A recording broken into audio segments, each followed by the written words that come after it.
Taker po ng fish cage sa Lingayen nasawi matapos pong malunod sa ilog. Para sa detalye ng police report na yan, kasama natin Idol Jam Victorio. 104.7 IFM Report. Dead on arrival sa pagamutan ang isang caretaker ng fish cage matapos matagpo ang palutang-lutang sa kahabaan ng Agno River na sakop ng barangay Balocok, Lingayen noong umaga ng Sabado, ika-9 ng Mayo.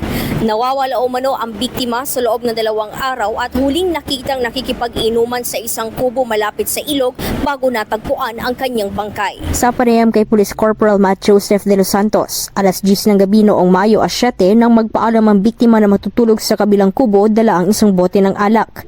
Madaling araw naman nang makarinig ng kalabog sa tubig ang kainuman ng biktima, ngunit hindi na niya ito pinansin. May 7, mga oras na 10 PM po ng gabi, nag-inom po siya.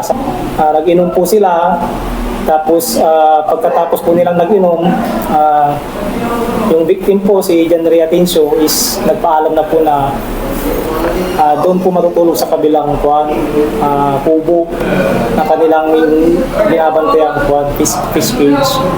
Makalipas ang mga ilang oras po, ma'am, may narinig po siya na parang kumalabog sa tubig. Hindi na po niya pinansin. Makalipas ang 2 araw, bangkay na ng matagpuan ng isang mangingisda ang biktima sa ilog. Hinihinalang posibleng dahil sa kalasingan kaya nalunod ang biktima.